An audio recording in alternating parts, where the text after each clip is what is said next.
Have you ever felt like your own mind was working against you?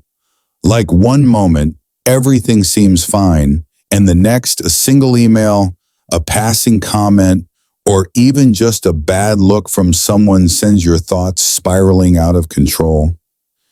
You're not alone.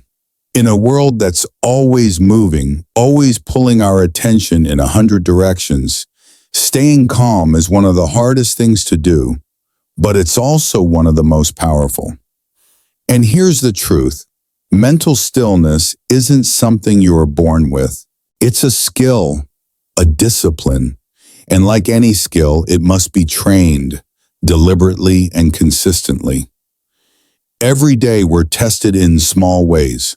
Someone cuts you off in traffic. A coworker interrupts you during a meeting. Your plans get canceled at the last minute.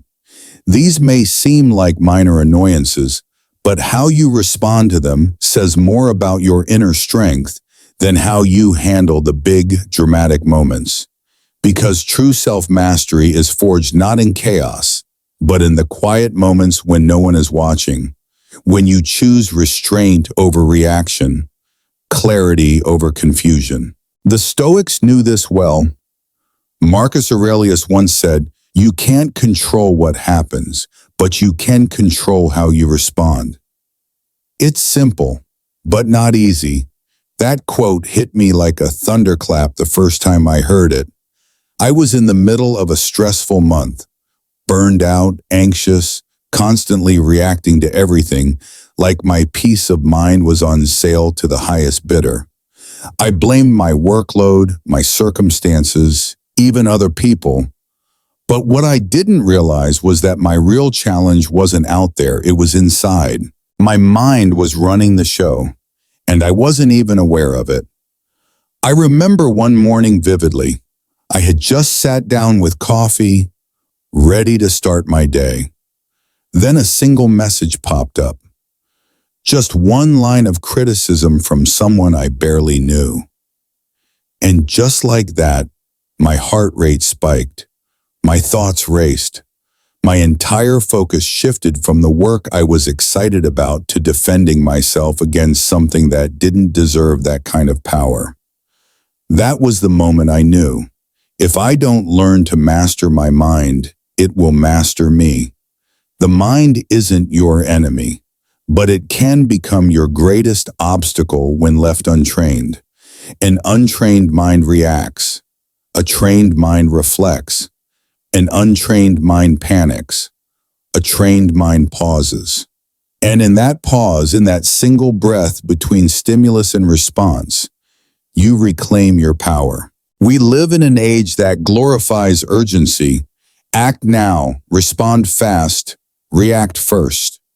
But calm is not weakness.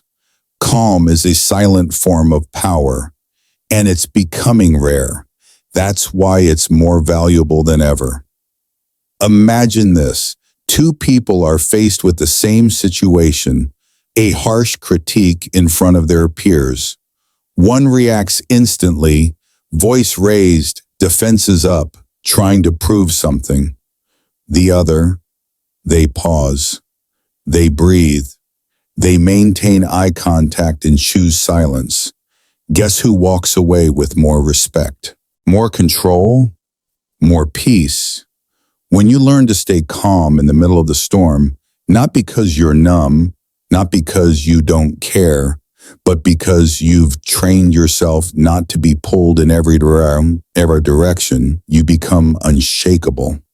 Not because life stopped testing you, but because you stopped being so easily moved. The Stoics didn't promise a life without difficulty. They taught us how to meet difficulty with dignity, to meet chaos with composure. They believed that external events are beyond our control, but the judgment we attach to them, that is ours. Always. And that is where our freedom begins. So if your life feels noisy, if your thoughts feel overwhelming, remember, you're not broken, you're just untrained. And training begins not in a monastery, not on a mountain, but right here, in the messiness of daily life, Each time you choose to pause instead of lash out, to reflect instead of react, you're not just calming the situation. You're reprogramming your mind. You're shaping the kind of person you want to become. Calm isn't passive, it's the result of immense inner strength. And that strength is available to anyone willing to do the work. So today we begin 13 principles that will guide you toward a calmer, clearer, and more powerful mind. Not one that controls you, but one that serves you. Because when your mind becomes your ally, there's nothing you can't face. Let's get into it. Principle 1. Calm is the strength of the truly strong. Most people still believe that staying calm is a sign of weakness. That if you don't speak up immediately, if you don't clap back, if you don't raise your voice, you've somehow lost. But let me ask you something. Who's really in control? The one who reacts instantly, or the one who waits, watches, and responds with clarity? Real strength is quiet. It doesn't announce itself. It doesn't posture or demand to be noticed. In fact, true power often hides in silence, in the stillness that refuses to be shaken by outside noise. Let me paint a picture. You're in a high-stakes meeting. The energy is tense. People are stressed. A colleague, maybe out of insecurity, maybe out of ego, makes a sharp comment aimed directly at you. They're hoping you'll bite. They want you to react, to lose your cool, but instead you do something unexpected. You pause, you look them in the eye, and you don't say a word. That moment of silence, it speaks volumes. Because silence is not absence, it's presence.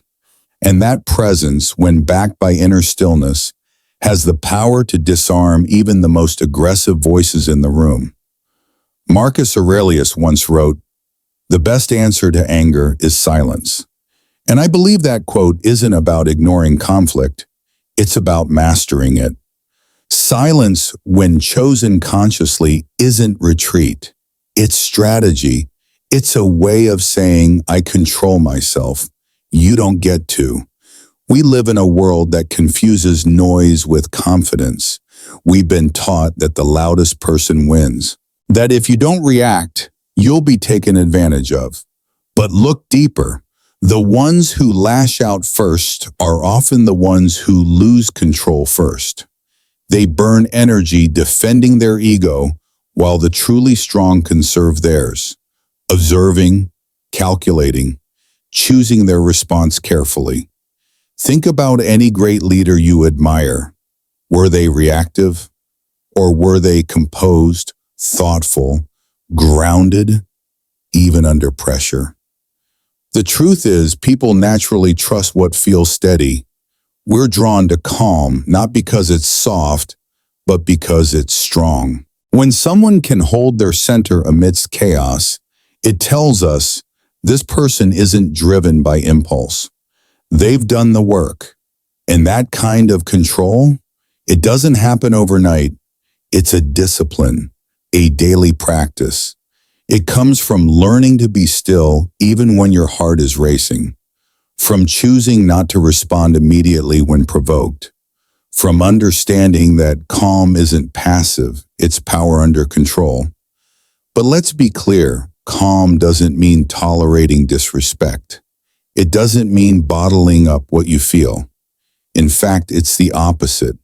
Calm gives you space to feel it fully without becoming it. You can be angry without being consumed by anger. You can be hurt without lashing out. You can be challenged and still respond with wisdom. There was a moment in my life, a job I once held, where a manager would constantly test my patience. Sharp words, subtle undermining, public jabs. At first, I took the bait. I argued. I defended myself.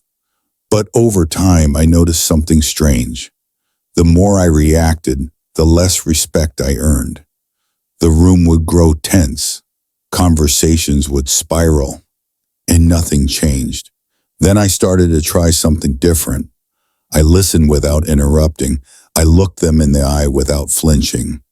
I didn't match their tone. I lowered mine. And gradually something shifted, not just in how they treated me, but in how I saw myself. I realized that calm isn't a personality trait. It's a decision, one you make over and over again.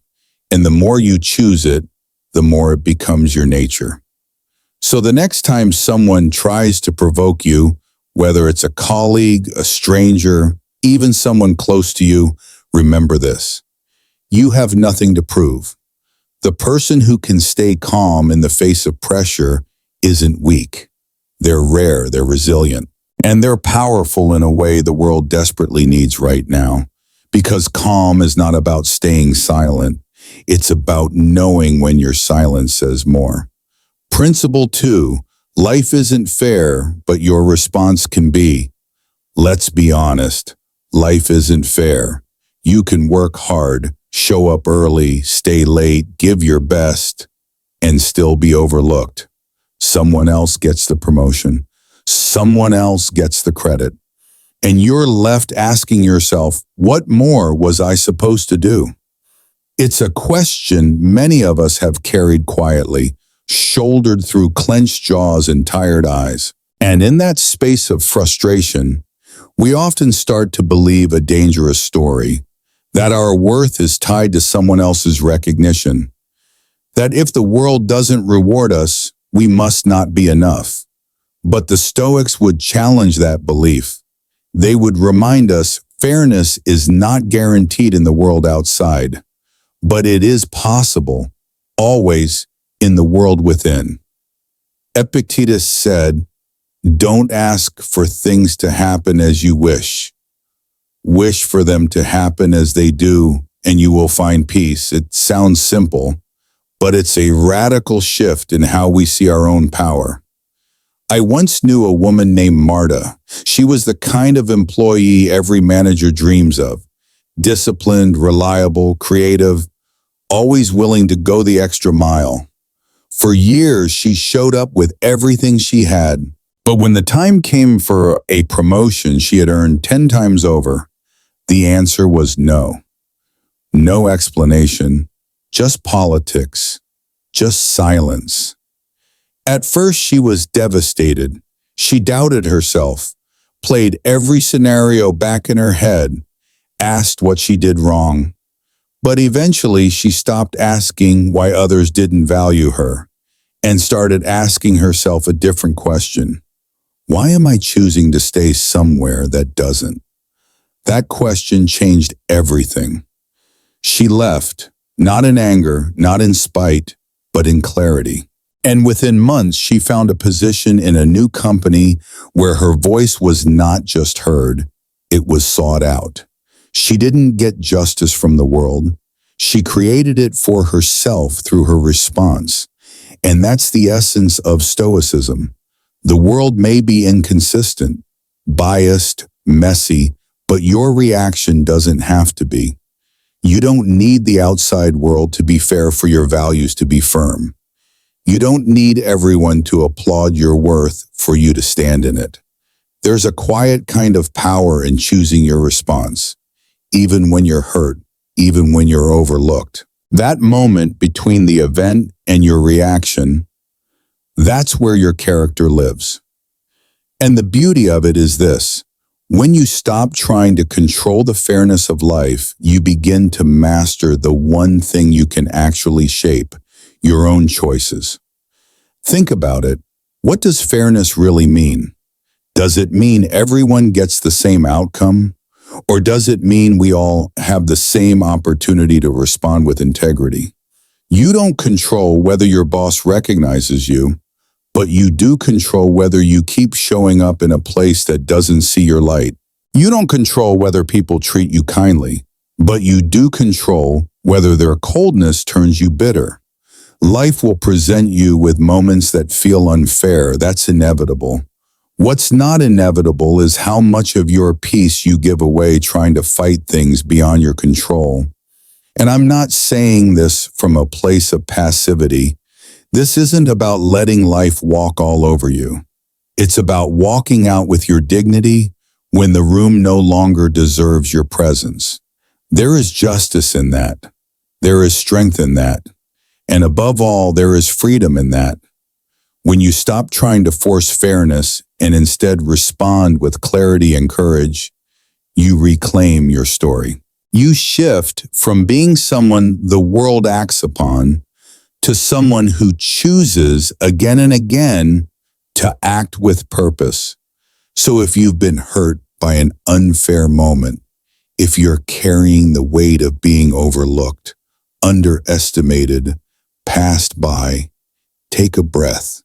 You don't need the world to be perfect for your next move to be powerful.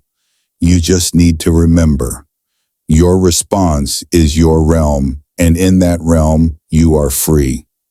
Principle 3. Who's in control? You or your mind? You wake up feeling focused. You've got your plan. Maybe you even did some morning breathing. Visualize your goals. You're ready. Today is going to be productive. Then it hits. A single email, maybe it's criticism, maybe it's passive-aggressive, maybe it's just unclear, but somehow it unsettles you. And just like that, your mood shifts. That focus, gone. That energy, drained. You're replaying words in your head, crafting imaginary responses, feeling misunderstood, maybe even angry, and the day hasn't even really started. Sound familiar? It's incredible how something so small, a sentence, a tone, a suggestion, can hijack our entire mental state. One moment we're in control, and the next our mind is running wild, dragging us down paths we didn't consciously choose. This is exactly what the Stoics warned us about. Epictetus said, "It's not things themselves that disturb us, but our interpretation of them." It's not the email, not the words. It's what we told ourselves about those words. It's the meaning we assigned, the story we constructed. And if you're not careful, your mind will write a whole novel out of one line, one that's full of insecurity, self-doubt, resentment, and emotional noise. Here's the truth. Your mind is powerful. It's your greatest tool or your greatest trap. Left untrained, it becomes a chaos engine, but with awareness, it becomes your compass. There was a time when I didn't know the difference. I assumed whatever I thought or felt must be true. If I felt disrespected, then I must have been. If I felt anxious, something bad must be coming. I gave my thoughts the power of facts, but they weren't facts. They were reactions, often automatic, rarely accurate. And the problem wasn't that I had emotions.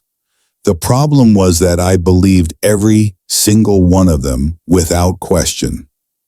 Then one day a mentor said something that changed everything. He told me, "You are not your thoughts. You are the one observing them." That moment was like a crack of lightning. It reminded me, I have a choice. I can pause. I can question. I can say to myself, maybe this isn't true. Maybe this feeling isn't the whole story. And in that pause, I reclaimed control. Think of it like this. Your mind is like a wild horse. If you just let it run, it will drag you through fear, overreaction, and wasted energy. But if you learn to guide it, not by force, but with calm presence, you can turn it into something extraordinary. The Stoics didn't teach us to suppress our minds. They taught us to master them, to recognize the gap between stimulus and response, to know that just because you feel something doesn't mean you have to act on it. This isn't about being robotic. It's about being rooted. When your mind throws up a fear, pause. When your ego reacts to a slight, pause. When you feel triggered, ask, Is this my highest self responding, or just my untrained mind trying to protect me from discomfort? One practice that helped me enormously was writing things down. When I felt overwhelmed or reactive, I'd open a notebook and ask, what am I feeling? What am I assuming? What else could this mean? Most of the time, I realized the storm was inside me, not outside. You'd be amazed how often our emotional spirals come not from events, but from interpretations we never stop to examine. It's like living with a roommate who constantly shouts fire, but most of the time there's just smoke, or maybe steam from a cup of tea. But because we never stop to check, we keep evacuating the house. So here's the challenge. Don't believe everything you think. Don't obey every emotional impulse. Don't let your mind steer without asking where it's going. You are not at the mercy of your mental chatter. You are the one holding the reins. And yes, you'll slip. We all do. You'll lose yourself in overthinking. You'll get pulled into old habits, but the more you practice awareness, the faster you'll notice and return to center. And remember, your power is not in controlling the world. It's in controlling your response. And your response begins where the mind ends, at the point where you step back, breathe, and choose who's really in control. Because the truth is, calm isn't just a mood. It's a mindset, one that starts with a single decision. I will not let my mind run the show. I will lead it with clarity, compassion, and courage. Principle 4, connect with your body. To rescue your mind, when your mind feels like a storm, spinning, racing, spiraling, what do? Do you try to think your way out of it? Do you talk yourself down, argue with your own thoughts, analyze until you're exhausted? That's what most of us do. We stay trapped in the head, hoping that logic alone can silence anxiety or lift us out of a spiral.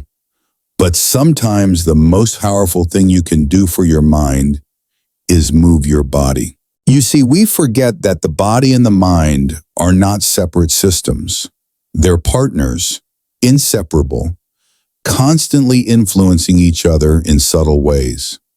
When your thoughts feel stuck, your emotions feel heavy, or your clarity disappears, the answer is often not in another thought. It's in movement. When you feel overwhelmed, try this. Stand up. Stretch your arms wide. Take a deep breath in and feel your spine lengthen. Walk just 5 minutes, no destination, no phone, no rush. Feel your feet on the ground. Notice the air on your skin. Let your senses guide you back to now. It sounds simple, maybe even silly, but this isn't spiritual fluff. It's grounded in science. According to the Lancet Psychiatry, regular physical activity can reduce the risk of major depression by up to 43%. That's not a small number. That's not a maybe. That's a lifeline. Our bodies were not designed to sit for 10 hours a day staring into screens while emotions pile up. They were built to move, to release, to reset. Movement isn't just physical, it's neurological, it's emotional, it's spiritual. Every step you take sends a signal to your nervous system. You're safe. You're in motion. You're not stuck. And that matters, especially when your mind tells you otherwise. There have been moments in my own life when I felt paralyzed by stress, not the dramatic kind, but the quiet, relentless pressure that creeps in and dulls everything. And I remember once, in the middle of a particularly heavy week, I stopped mid-sentence, closed my laptop, and walked outside. No destination, no plan, just movement. At first it felt pointless. My mind still buzzed with worry. But after 5 minutes, something shifted. The weight in my chest began to lift, not because I solved anything, but because I reconnected. I wasn't just a brain on fire. I was a whole person, a body, a breath, a presence. And in that presence, there was peace. The Stoics taught us to return to the present moment, to drop the illusion that our thoughts are all that we are. Marcus Aurelius often reminded himself, "You have power over your mind, not outside events. Realize this and you will find strength." But sometimes the fastest way to regain that power is through the body. Try this the next time your thoughts feel loud. Take 3 slow breaths. Inhale for 4, hold for 4, exhale for 6. Feel it, really feel it. Now stand, shake out your arms, stretch your neck gently side to side. Walk around your room. Name 5 things you see, 4 things you hear, 3 things you can touch, 2 things you can smell, 1 thing you are grateful for. That's not therapy, that's reclaiming your nervous system. That's choosing not to let the spiral take you. That's learning to ground yourself when your thoughts want to float away. And no, you don't need a gym membership. You don't need a perfect routine. You don't even need to feel motivated. All you need is a moment of awareness and a willingness to shift. Movement doesn't solve every problem, but it gets you to a place where problems no longer seem so unmanageable. Because when you reconnect with your body, you remind your mind, we're okay, we're here, we're in control. So the next time your emotions feel tangled, don't just sit in it, don't just think harder. Stand, move, breathe, rescue your mind by honoring your body. Principle 5, non-reaction is a powerful reaction. There's a moment most of us know all too well.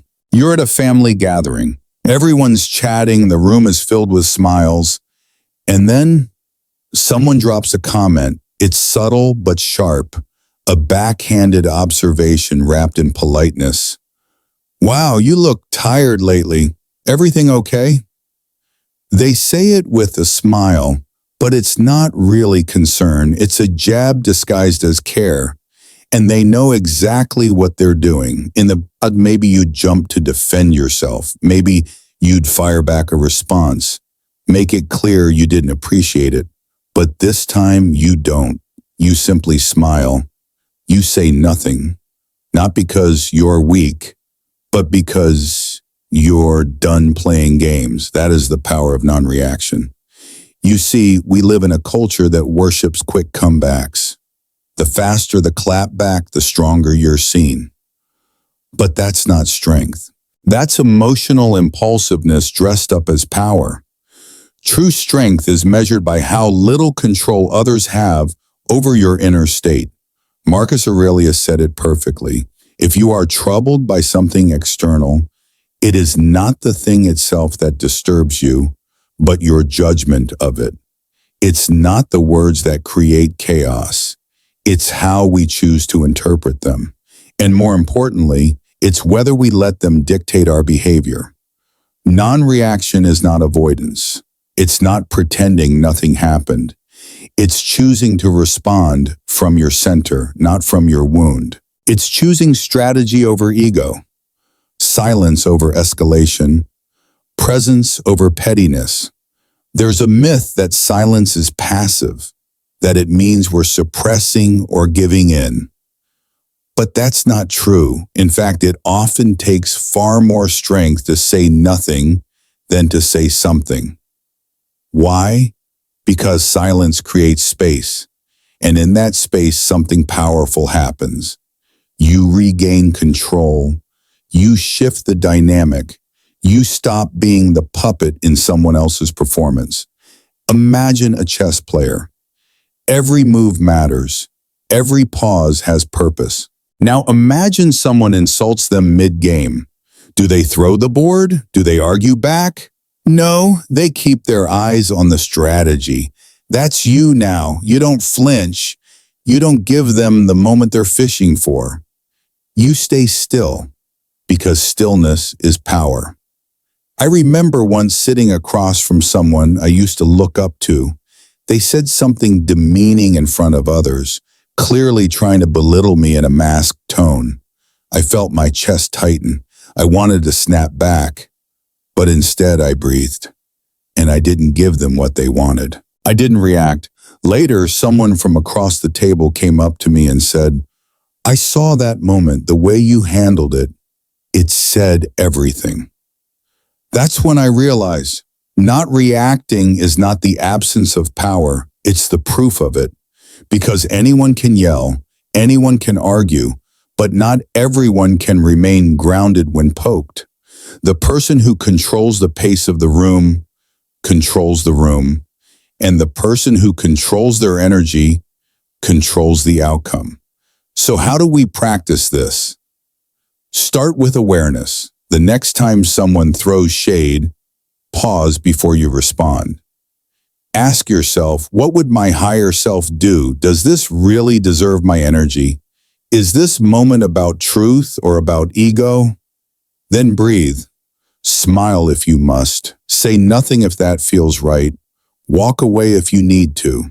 That is still a response, and sometimes it's the most eloquent one you can give. The Stoics didn't teach us to be doormats. They taught us to be immovable mountains in the face of nonsense. They knew that power isn't proven through noise, but through restraint.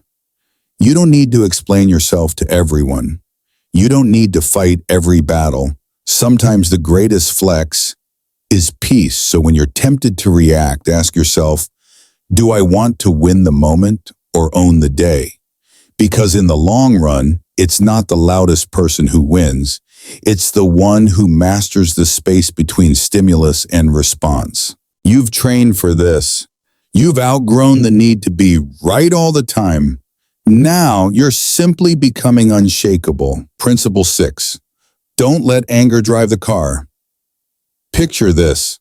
You're in a group chat with friends. The mood is light, conversations bouncing around. And then suddenly a message hits. One of them makes a comment about you. It's subtle but sharp, sarcastic, maybe even a little cruel, and it's in front of everyone. In the past, you might have snapped. Maybe you would have fired off a response, matching their tone with something equally cutting. You would have typed with shaking fingers, felt your heart racing, justified it to yourself. They started it. I'm just defending myself. And then hours later, you'd replay the whole thing in your mind, exhausted, frustrated, wishing it never happened. But this time, something's different. You feel the heat rising, but instead of hitting back, you pause. You breathe, you remember. Anger is a visitor, not a driver.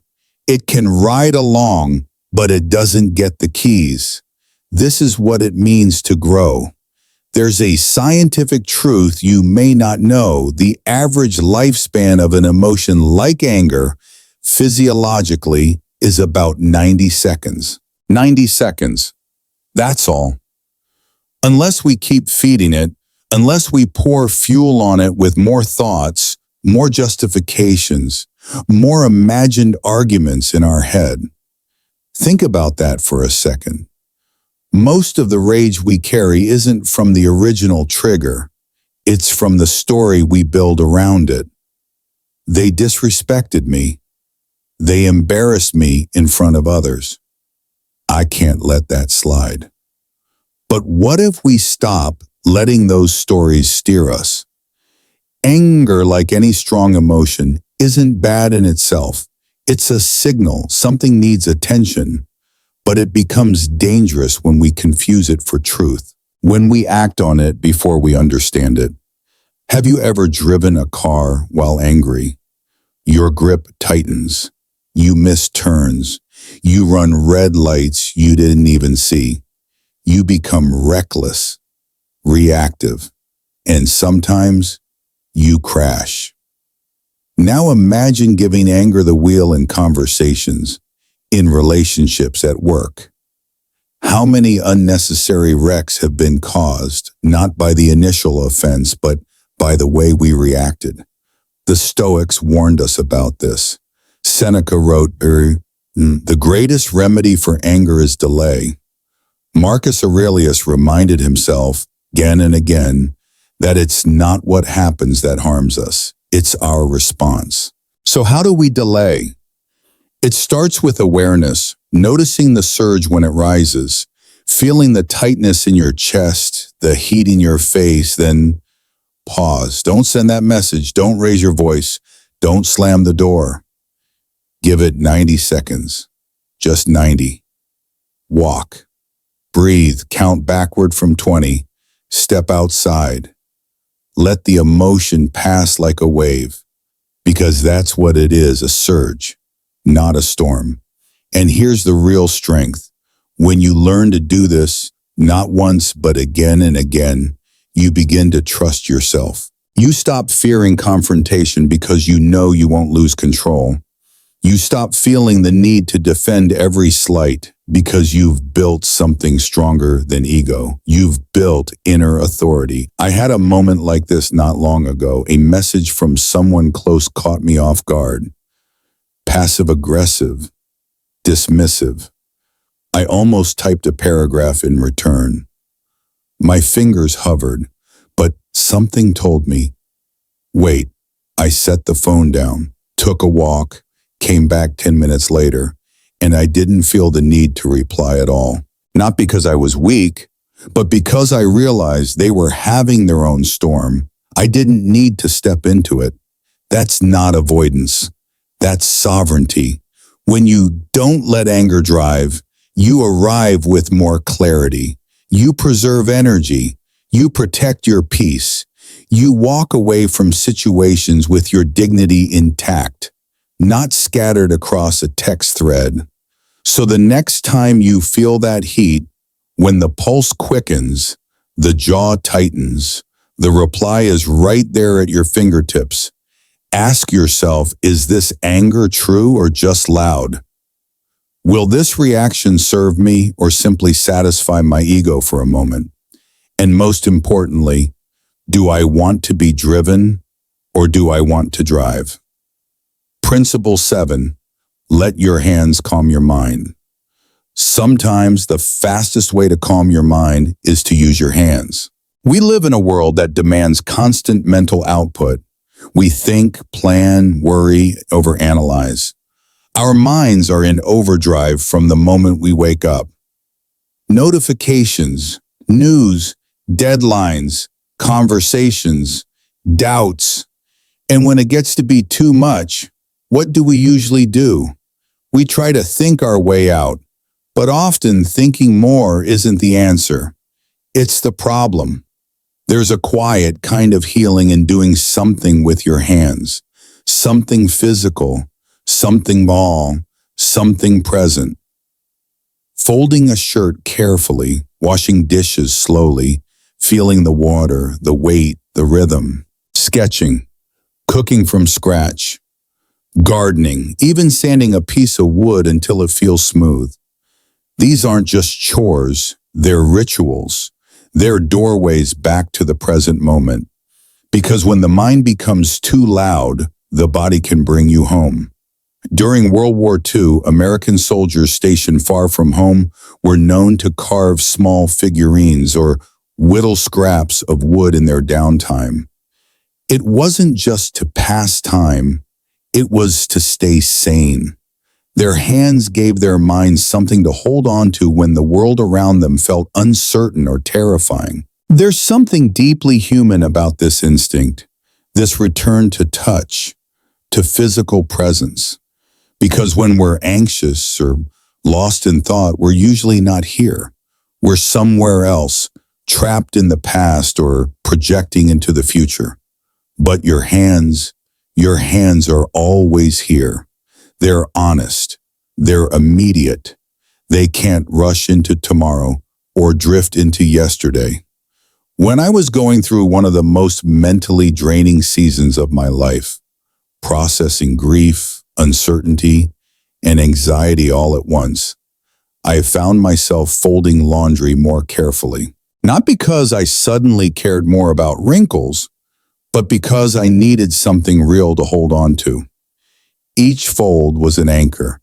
Each small task gave me a sense of completion in a world that felt completely out of control. And that's the point. When your thoughts feel scattered, overwhelming, or tangled, your hands can untangle them one emotion at a time.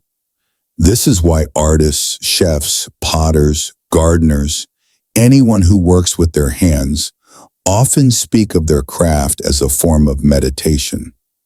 It's not about escape, it's about embodiment, bringing your energy from your head back into your body and into the world.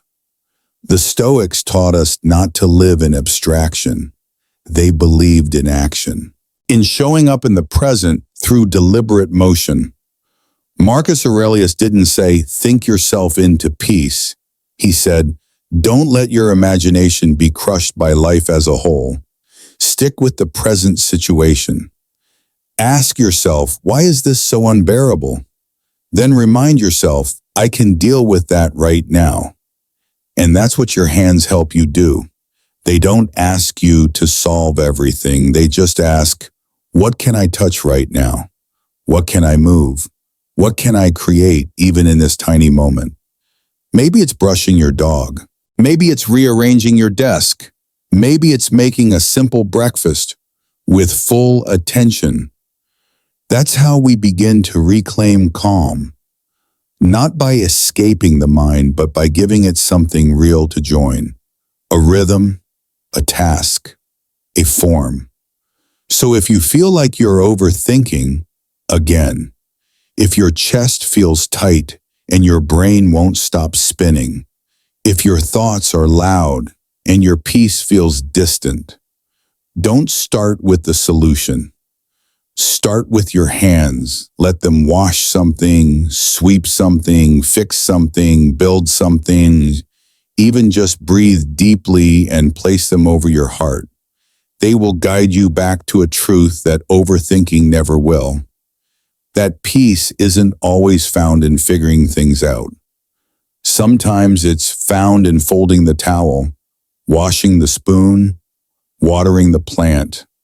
Calm lives in motion. Not big, frantic motion, but small, steady presence. So let your hands do what they've always known how to do. Let them calm your mind. Principle 8. You are not what happens to you. You are how you respond.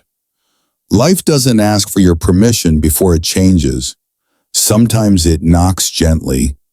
Other times it hits like a storm, unfair, unexpected, and unforgiving.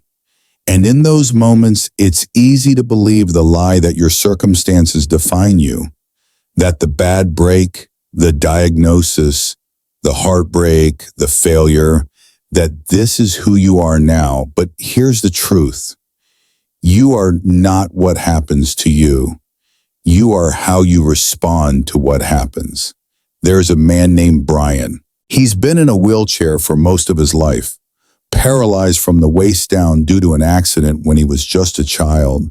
For years, people looked at him and saw limitation, pity, obstacle. But Brian saw something different. He saw possibility, not in spite of his circumstance, but because of how he chose to meet it. Instead of retreating, Brian leaned in. He studied acting, auditioned, got rejected, auditioned again, and eventually he became a professional film actor, not for playing the victim, but for embodying characters with resilience, humor, depth. His wheelchair was visible, but his strength, that was louder. When asked in an interview how he managed to stay so motivated, he said something simple. I can't control what happened, but I can control the story I write from here. That's it. That's the Stoic spirit. Epictetus, who himself was born into slavery and walked with a limp for life, said it centuries ago, "You cannot choose what happens to you, but you can choose how you respond." That single sentence contains the foundation of personal freedom. Because response is a choice, and choice is where your power lives. Look around and you'll see it in the smallest moments. Two people lose their jobs. One spirals into bitterness. The other uses the moment to pivot, to rebuild, to pursue something more aligned. Two people go through heartbreak. One closes their heart for good. The other lets the pain break them open into someone softer, deeper, wiser. The event is the same. The response is different. And the outcome, completely transformed. Now, I want to be clear.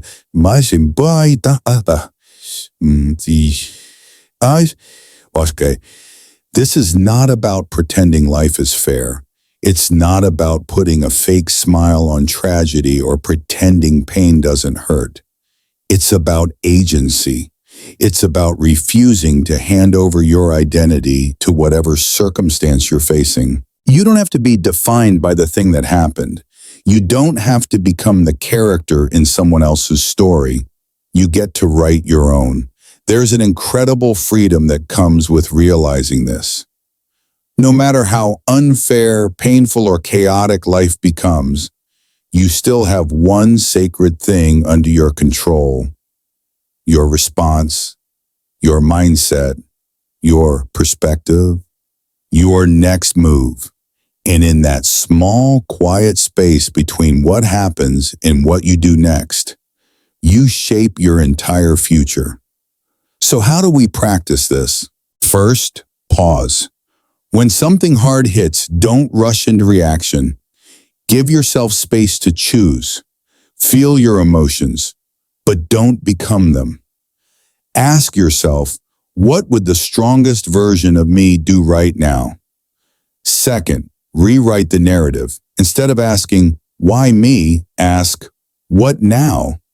Not in defeat, but in direction. What can I learn? What can I build? What can I carry forward? Third, remember Brian, remember Epictetus, remember every person who turned their pain into power, not by changing what happened, but by changing what it meant. You may not get to choose the storm, but you do get to choose who you become in the middle of it. And that choice, that quiet, inner choice, is more powerful than anything life can throw at you. You are not your losses. You are not your diagnosis. You are not your setbacks. You are the strength that rose anyway. So whatever you're facing today, remember this: you are not what happens to you. You are what you do next. Principle 9, don't get stuck between the past and the future. Have you ever sent a message to the wrong person? Maybe it was just a typo. Maybe it revealed more than you meant. Or maybe it was something deeply personal. Something you wish you could take back the second you hit send. And what happens next? Your mind starts racing. Regret kicks in. You replay the moment over and over again. You imagine how they must have read it, what they're thinking, how it could ruin the relationship, your reputation. Hours go by, sometimes days, but the event itself lasted only seconds. That's the trap of the past. We carry it like a backpack full of bricks. Every mistake, every misstep, every awkward word we wish we could undo. And when we're not in the past, we're worrying about the future. What if I mess up again? What if I say the wrong thing tomorrow? What if I fail? What if they leave? It's like standing on a tightrope with the past pulling one arm and the future pulling the other. No wonder we feel unbalanced. No wonder peace feels so far away. But here's the thing. You don't live in the past, and you don't live in the future.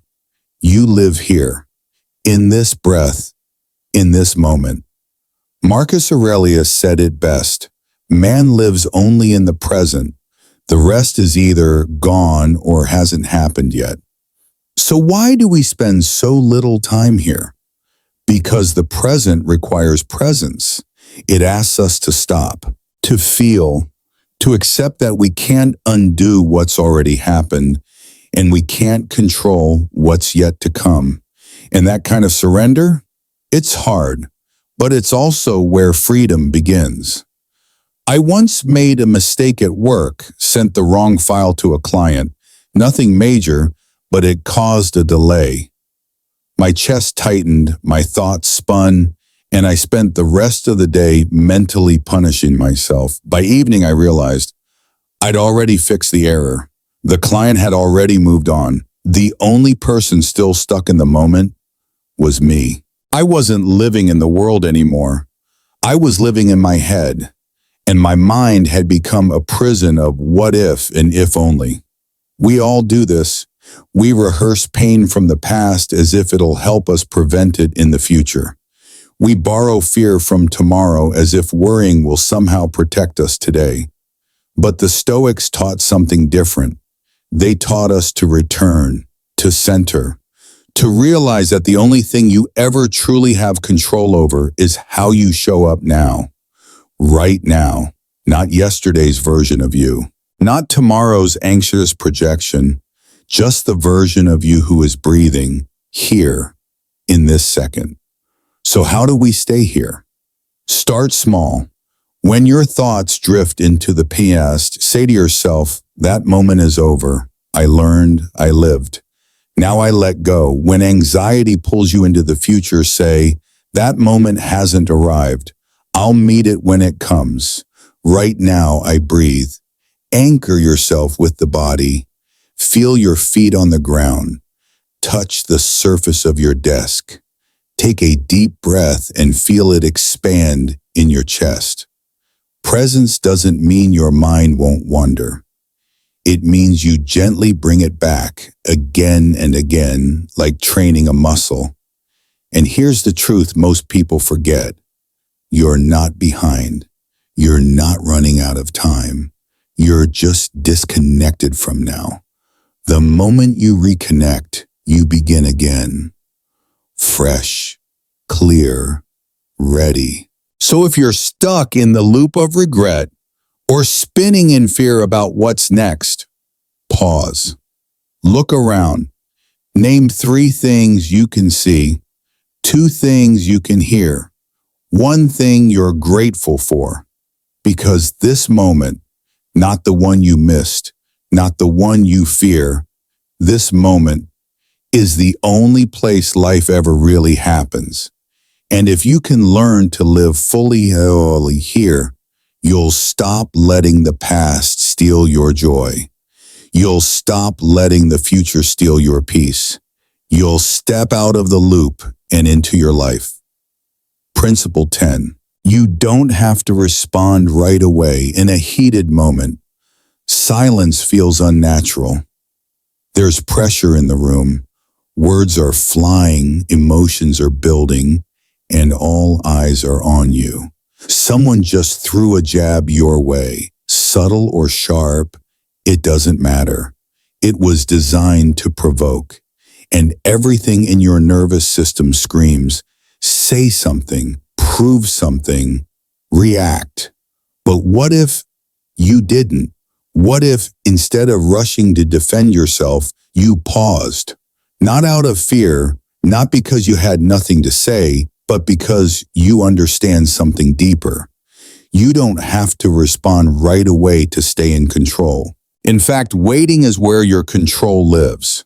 This is something the Stoics knew intimately.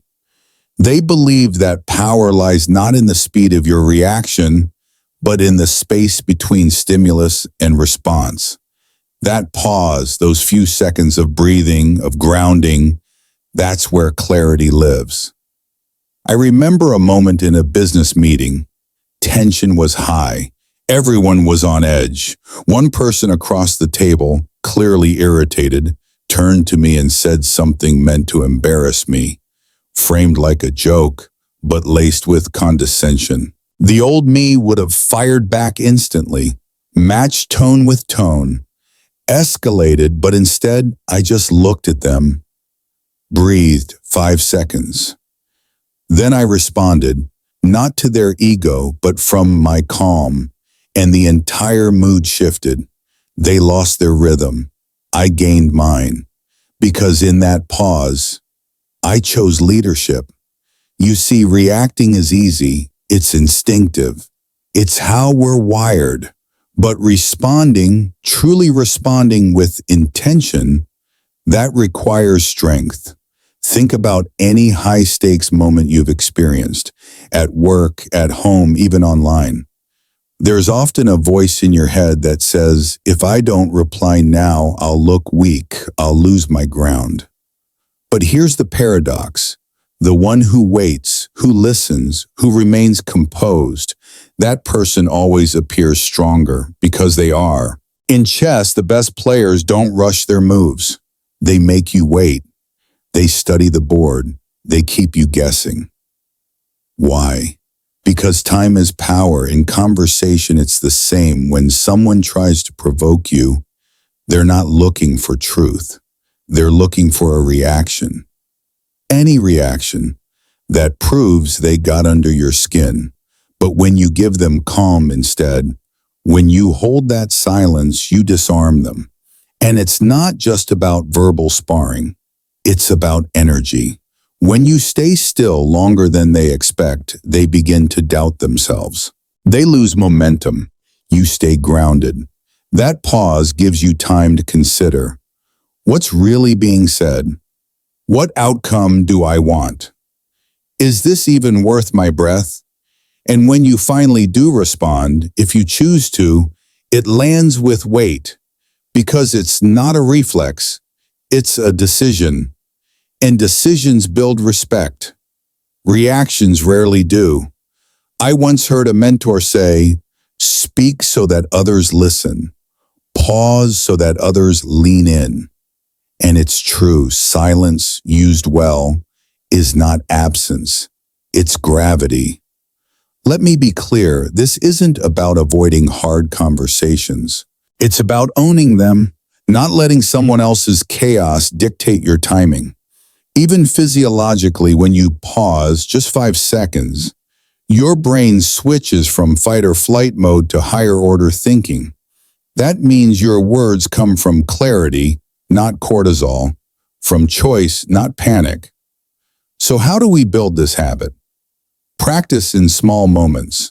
When someone cuts you off in traffic, don't curse, breathe. When a coworker interrupts you, don't lash out. Pause. When you feel the sting of criticism, count to 5 before you reply. At first, it'll feel strange.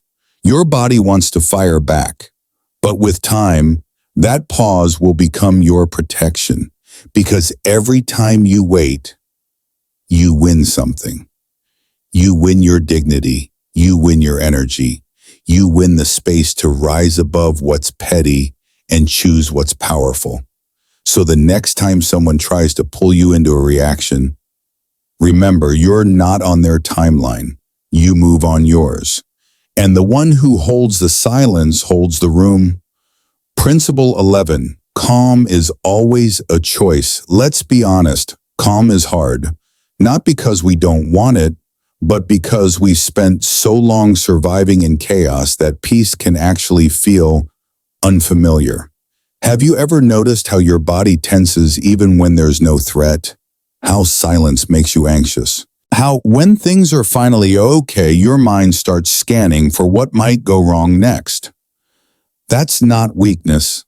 That's conditioning. Many of us grew up learning to stay alert, to expect the worst, to prepare for disappointment. We became experts at managing stress, but beginners at receiving peace. And when calm does show up, it feels foreign, sometimes even boring. But here's what the Stoics knew, and what most people forget. Calm isn't a reward, it's a choice, a decision you make over and over again. It's not something life hands you when everything finally works out. It's what you practice while life is still messy, unpredictable, and demanding. Marcus Aurelius, one of the most powerful men in the world at his time, wrote daily reminders to himself about staying calm. Not because it came naturally, but because he knew he had to choose it every single day. He faced betrayal, illness, war, political pressure, and still chose inner stillness. Why? Because power without calm is chaos. And leadership, real leadership, starts with how you lead yourself. I once heard someone describe calm not as a state of being, but as a discipline. And it clicked, because calm isn't passive. It's not about being numb or indifferent or tuning out. It's active, intentional, strong. It's choosing to pause instead of pounce. It's choosing to listen instead of react. It's choosing to breathe instead of break. And like any discipline, calm requires preparation.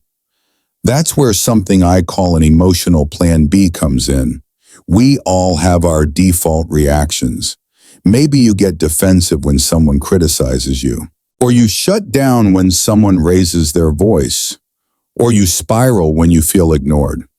Those are your emotional reflexes. They come fast, automatic, and often they lead to regret. But what if you created a plan, a second option for those moments? For example, when I feel triggered, instead of replying right away, I take one deep breath, drop my shoulders and say, "Let me think about that." Or when I feel overwhelmed, I step outside. No phone, just air. 3 minutes. It sounds simple, but that small shift rewires your brain. You stop being a hostage to old patterns. You start choosing your response. Because the truth is, you can't always control how you feel, but you can absolutely shape what you do next. And over time, those small moments of self-regulation add up to something powerful. You become someone who trusts yourself, someone who doesn't fear conflict, someone who can walk into chaos and not become it. But don't get me wrong, this doesn't happen by accident. You have to plan for it. Just like you wouldn't walk into a rainstorm without a coat, you shouldn't walk into life's storms without a strategy. Know your triggers. Know your breath. Know your backup moves. That's not weakness. That's wisdom. And here's the best part. When calm becomes your default, everything changes. You make better decisions. People listen more when you speak. You recover faster from stress. You stop over-explaining, over-apologizing, overreacting. You create a presence that feels steady, even to yourself. I remember a moment years ago where someone tried to provoke me in a room full of people. They raised their voice, threw accusations. It was a trap. The old me would have fought back, hard. But I had already prepared for this. I'd rehearse calm in smaller moments. I'd practice that pause, that breath, that plan B. So I stayed still. I responded, not reacted. And for the first time, I saw how powerful it is to hold your center when others are losing theirs. That's the work. That's the choice. So if calm feels far away, ask yourself, what would it look like to choose it anyway? Not once, but again and again, in traffic, in tension, in the quiet battles no one else sees, because every time you choose calm, you're not just surviving. You're mastering yourself.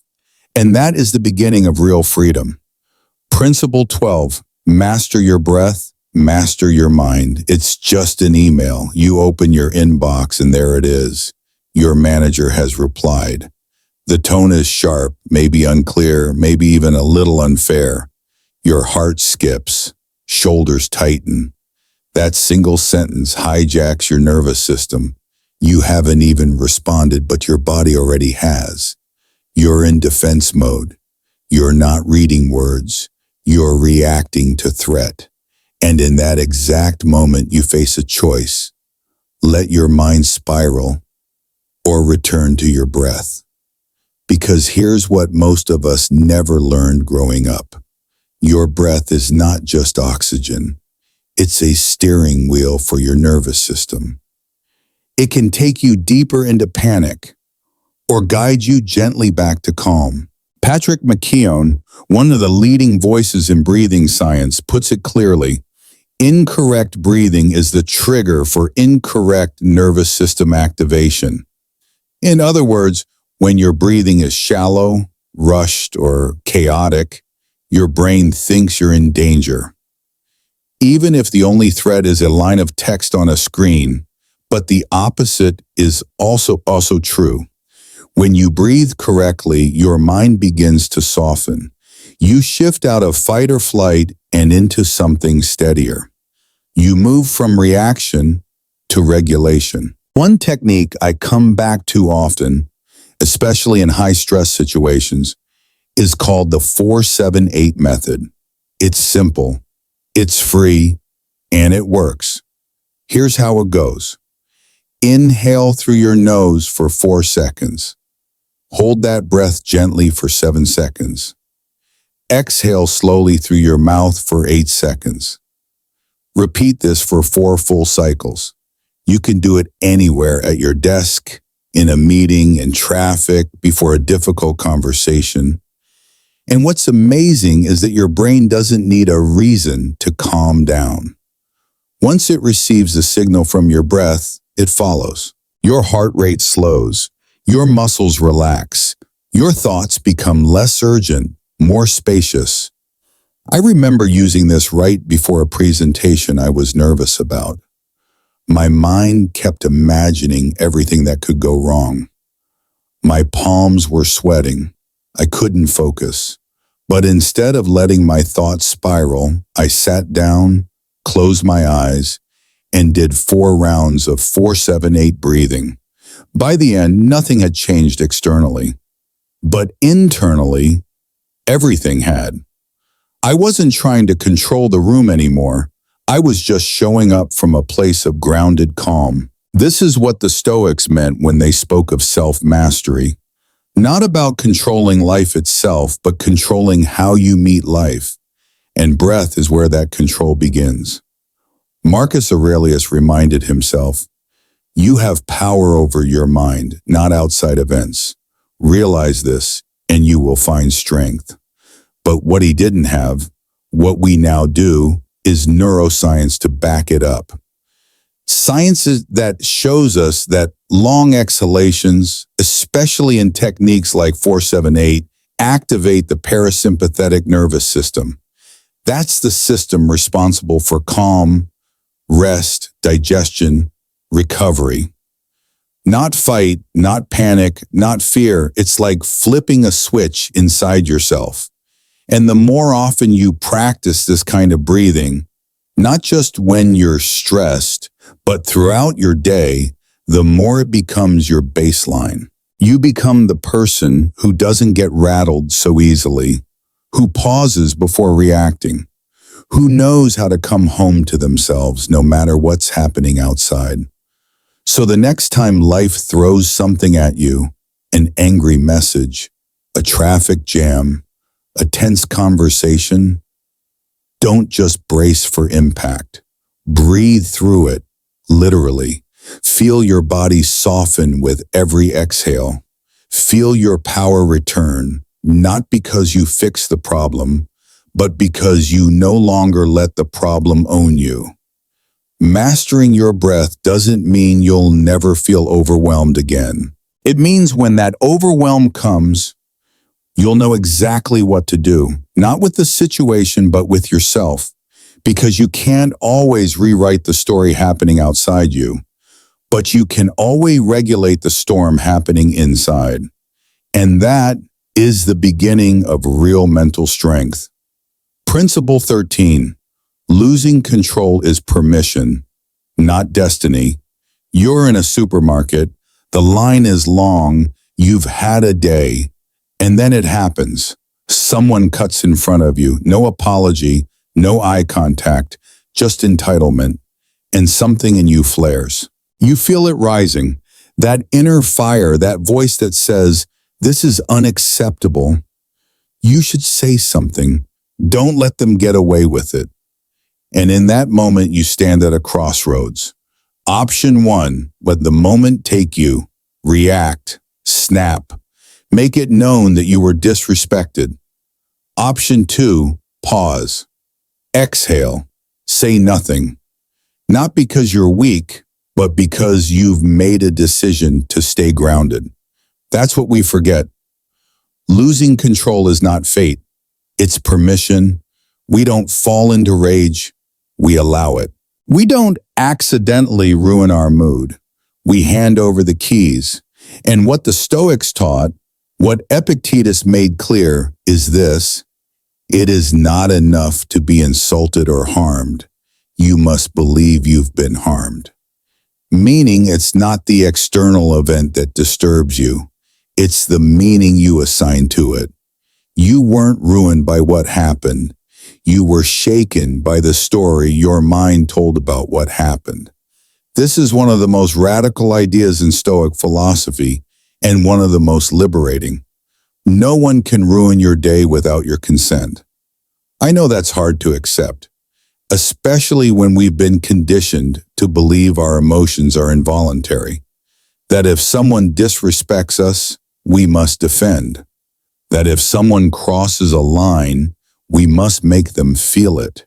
But what if your power was in the not reacting? What if your strength showed up not in confrontation, but in preservation of your energy, your calm, your dignity? Think of it like airplane mode. When your phone is overwhelmed with signals, notifications, noise, interference, you can flip a switch. Airplane mode, silence, stillness, protection. Now imagine applying that internally. You're at the grocery store. Someone disrespects you. Your mind is buzzing. You pause. You take a breath. And in your mind, you flip the switch. Emotional airplane mode. You don't engage. You don't escalate. You glide above the noise. You protect your peace, not because they deserved it, but because you did. Years ago, I used to believe that self-control was suppression, that staying silent meant I was losing. But I've learned something more powerful. True control doesn't come from dominating others. It comes from not letting others dominate you. And most of the time, people aren't trying to hurt you. They're simply acting from their own chaos, their own stress, their own story. You just happen to be standing nearby. So why carry their fire home with you? Why let someone else's bad mood stain your afternoon? This isn't about letting people walk over you. It's about learning to walk past things that don't deserve your energy. And yes, it takes practice. Because reacting feels good. For a moment, it gives us a sense of power, of righteousness. But then what? You carry that mood, you tell the story all day. You stay stuck in a loop that began with a stranger who won't even remember your face. That's not power. That's emotional outsourcing.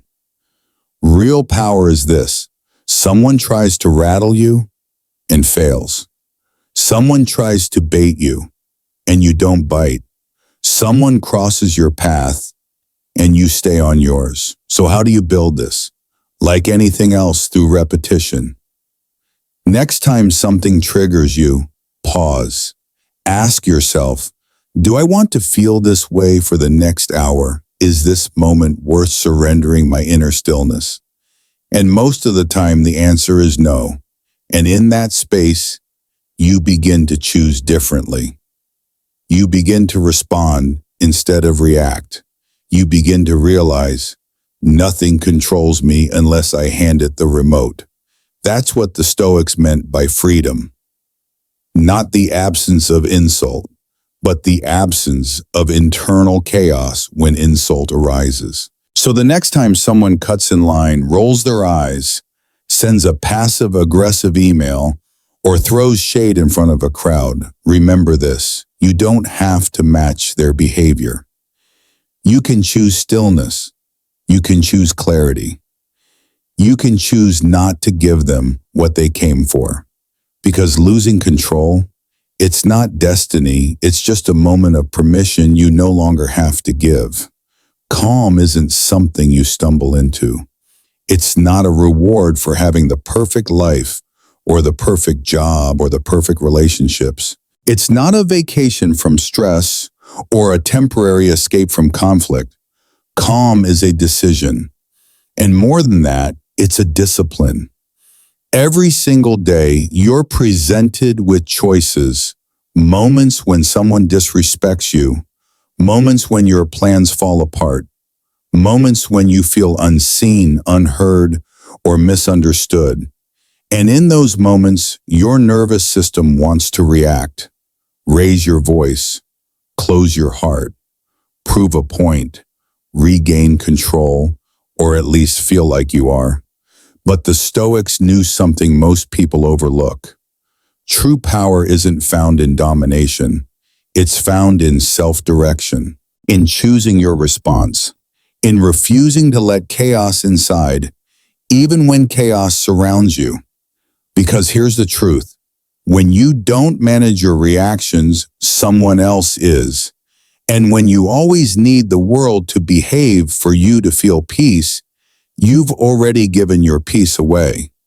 But when you pause, when you observe instead of overreact, when you respond instead of explode, that's when something shifts, not just in the moment, but in you. You reclaim something subtle but life-changing, sovereignty over your own inner state. And with that comes freedom. Not freedom from difficulty, but freedom within difficulty. Not freedom from pain, but freedom from becoming it. Calm isn't weakness, it's strength under control. It's awareness, precision, restraint. It's choosing not to give away your energy to every loud voice, sharp word, or petty drama that tries to pull you in. It's not about avoiding life. It's about moving through life with intention. And no, you won't always get it right. You'll still snap sometimes. Still lose your footing, but each time you catch yourself, each time you breathe before reacting, each time you make that small internal shift, you're practicing something sacred: self-mastery.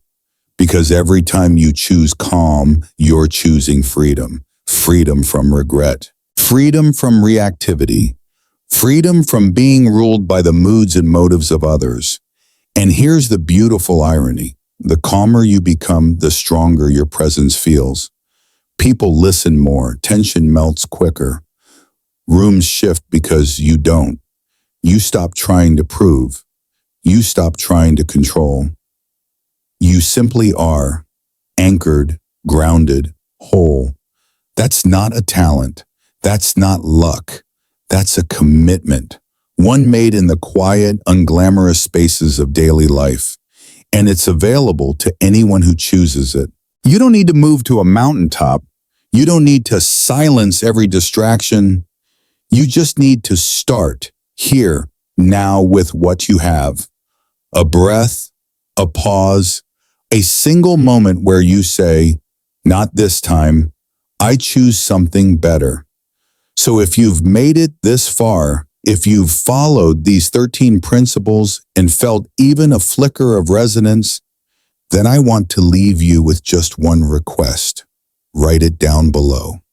Not for me, for you.